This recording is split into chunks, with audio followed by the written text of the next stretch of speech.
नमस्ते दोस्तों।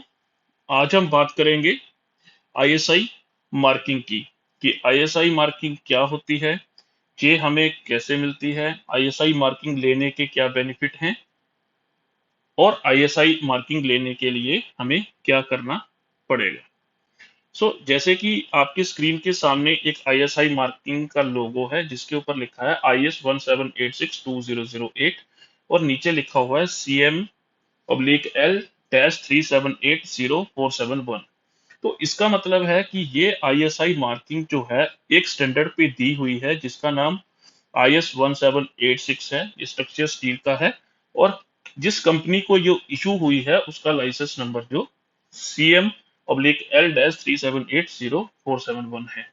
अब आईएसआई का पूरा नाम क्या है? आईएसआई का पूरा नाम है इंडियन स्टैंडर्ड इंस्टीट्यूशन।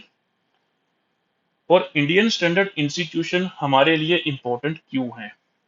अगर आप देखेंगे जितने भी प्रोडक्ट मार्केट में आते हैं वो प्रोडक्ट कंज्यूमर के लिए होते हैं। सो इंडिया में मिनिस्ट्री ऑफ कंज्यूमर अफेयर है, उसका एक डिपार्टमेंट है ब्यूरो ऑफ इंडियन स्टैंडर्ड जो इसको मॉनिटर करता है कि जो भी प्रोडक्ट मार्केट में आ रहे हैं वो क्या कंज्यूमर के लिए अच्छे हैं, हेल्थ कॉन्शियस हैं, सेफ्टी पॉइंट ऑफ व्यू से उसको मैन्युफैक्चरिंग किया गया है। तो इन सभी बातों का ध्यान रखते हुए ये सारी आईएसआई मार्किंग जो है वो इश्यूज होती हैं। अगर आप देखेंगे कि कुछ प्रोडक्ट पे ये जो आईएसआई मार्किंग है ये मैंडेटरी कर दी गई है, जैसे स्ट्रक्चर स्टील है, वाटर बोतल है, इलेक्ट्रिकल आइटम्स हैं, होम अप्लायंसेस है। आप बिना आईएसआई मार्किंग लिए हुए इन प्रोडक्ट को मार्केट में सेल नहीं कर सकते हैं। सो आईएसआई मार्किंग मिलती कैसे है, हम इसके बारे में भी डिस्कस करेंगे। आईएसआई मार्किंग देखिए, ये हमारे साथ सामने एक हेलमेट है जिसके ऊपर IS 4151 लिखा हुआ है। इसका मतलब है कि हेलमेट का जो टेक्निकल रिक्वायरमेंट है BIS की तरफ से वो इस स्टैंडर्ड में लिखी गई है।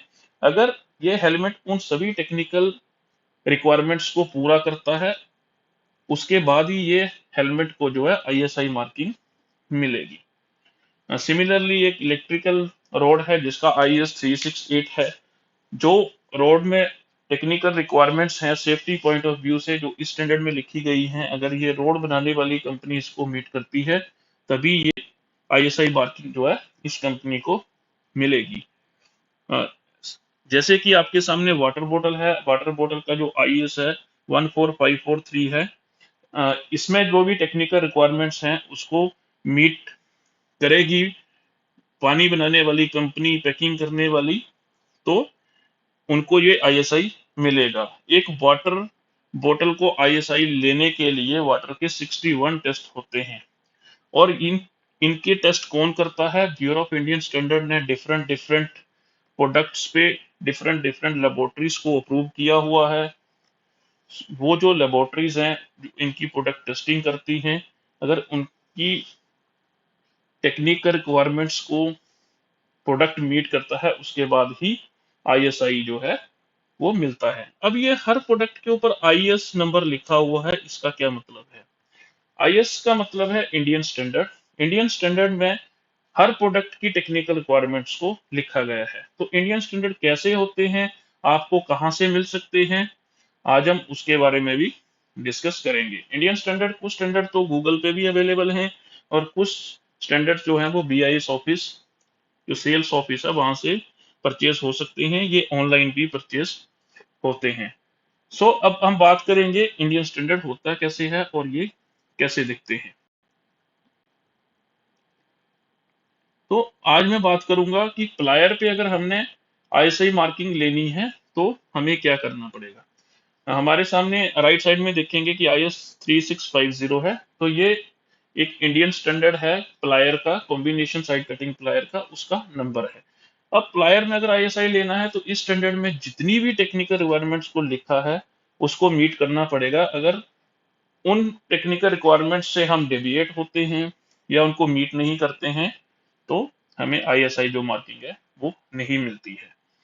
सो इस स्टैंडर्ड का स्कोप क्या है? Specify the dimension and other requirement for combination side cutting plier, जैसे मैंने आपको बताया।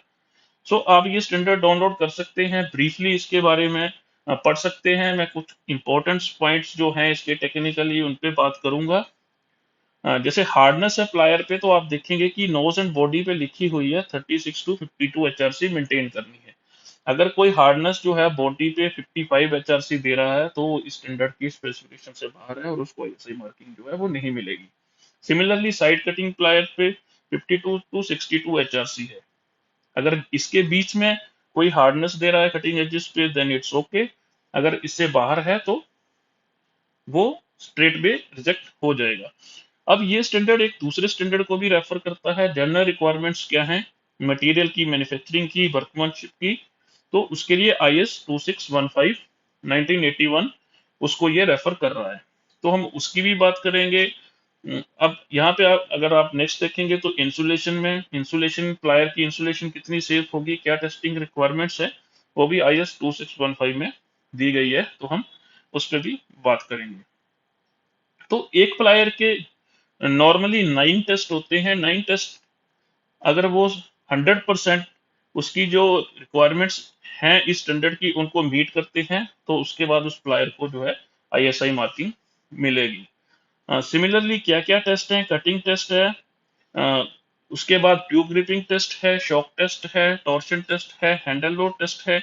आप देखिए कि मैन्युफैक्चरिंग डायमेंशंस इसमें दी गई हैं। अगर आपको 200 mm का प्लायर बनाना है तो उसकी ओवरऑल लेंथ जो है वो 200 ± 10 हो सकती है। सिमिलरली आप देखेंगे कि उस पे हैंडल की लेंथ कितनी है, हेड की लेंथ कितनी होगी, नोज की कितनी होगी, साइड कटिंग प्लायर की डेप्थ कितनी होगी। तो ये सारा tabulated form according two sizes जो हैं जो बने हुए हैं। जब हम इसकी इंस्पेक्शन करेंगे तो अगर इन डायमेंशंस के विद इन के प्लायर बना है तो इन स्टैंडर्ड की रिक्वायरमेंट्स को मीट करता है, नहीं बना है तो नहीं करता है। सिमिलरली आगे देखेंगे तो टॉर्शन टेस्टिंग है, प्लायर की हैंडल लोड टेस्ट में क्या क्या उसकी रिक्वायरमेंट्स रहेगी, कितना न्यूटन लोड टेस्ट रहेगा, परमानेंट सेट किसका रहेगा। तो ऐसे ही ये स्टैंडर्ड जो है वो 2615 को भी रेफर कर रहा था। तो अब हम चलते हैं 2615 में, उसमें क्या क्या दिया गया है। तो ये जो स्टैंडर्ड है हमारे सामने, ये 2615 है। बेसिकली इसका पूरा नाम देखिए, प्रायर पिंसल एंड निपर टेक्निकल सप्लाई कंडीशंस। इसमें क्या क्या टेस्ट हैं प्लायर के? बेसिकली ये प्लायर का ही नहीं, जितने भी हमारे प्लायर, पिंसल एंड निपर हैं, उन सभी प्रोडक्ट की जो टेक्निकल रिक्वायरमेंट्स हैं वो इसमें दी गई हैं। तो हम मटेरियल की बात करते हैं, तो आप देखिए इन्होंने सुटेबल एग्जांपल लिखे हैं और IS 3749 को ये रिकमेंड कर रहे हैं। 3749 IS जो है अभी एब्सोल्यूट हो चुका है, तो इसकी जगह पे 3748 मार्केट में अवेलेबल है। तो देखिए इसमें 65 T6 मटेरियल ग्रेड दिया हुआ है, 70 T3 मटेरियल ग्रेड और 75 T6 मटेरियल ग्रेड। अगर आप इस स्टैंडर्ड को देखेंगे IS 3748 के, तो उसमें और भी 20 डिफरेंट ग्रेड्स दिए गए हैं जिसके बीच में केमिकल कंपोजिशन मेंशन होती है। अगर chemical composition within limit पाई जाती है तो उस पर्टिकुलर ग्रेड में जो है वो मटेरियल कंफर्म होता है। अगर कोई केमिकल कंपोजिशन उस रेंज में नहीं होती है तो वो इन ग्रेड्स को कंफर्म नहीं करता है, जिसकी वजह से जो है ISI मार्किंग इन प्रोडक्ट्स पे नहीं रख सकती है। तो रिबिट्स का भी वैसे ही है, IS 2155 उसका स्टैंडर्ड दिया गया है। हार्डनेस जैसे हमने बात की 35 to 50 HRC सरफेस पे और कटिंग एजेस पे 50 to 60 HRC इसमें लिखी गई है। सो मैन्युफैक्चरिंग करने वाले को यही हार्डनेस जो है वो मेंटेन करनी है, इसके अलावा जो है वो कोई भी हार्डनेस मेंटेन नहीं कर सकते हैं। हैंडल फिनिश में देखिए स्मूथ फिनिश है, फॉस्फेट कोटेड है, ब्लैक ऑक्साइड फिनिश है, इलेक्ट्रोप्लेटेड है। तो इनमें से कोई भी आप कर सकते हैं, ये ऑप्शनल आपके सामने दिए गए हैं। वर्कमैनशिप आप देखेंगे कि उसमें क्या क्या रिक्वायरमेंट्स है, free from pits, cracks, scale, seams, ये सारी चीजें मेंटेन होनी चाहिए। अगर हम टेस्ट की बात करें तो हार्ड वायर कटिंग टेस्ट है और सॉफ्ट वायर कटिंग टेस्ट है। तो हार्ड वायर कटिंग टेस्ट में देखिए कि यहाँ पे दिया गया है कि अगर 200 mm का प्लायर है तो 2 mm डाई की वायर जो है आपको कट करनी है और उसको कटिंग फोर्स जो है वो 7500 होना चाहिए। सिमिलरली अलग अलग साइज पे भी ये दी गई है। सॉफ्ट वायर कटिंग टेस्ट में भी टेबलेटेड फॉर्म दी गई है कि अगर प्लायर है या निपर है तो कितना चाहिए। अगर मान लीजिए प्लायर है तो 1 mm की वायर जो है आपको कट करनी है, जिसकी टेंसाइल स्ट्रेंथ 210 से 250 मेगा पास्कल होनी चाहिए। अब नेक्स्ट टेस्ट की बात करें तो ट्यूब ग्रिपिंग टेस्ट है। इसको भी बताया गया है कि कैसे करना है। 15 mm की आपने पाइप लेनी है और उसको एक वाइस में ग्रिप करना है, और जो ग्रिपिंग पोर्शन है प्लायर का, उससे आपने उसको ग्रिप करके मैनुअल फोर्स से रोटेट करना है, तब तक पाइप के ऊपर जो है वो मार्क्स ना बन जाए।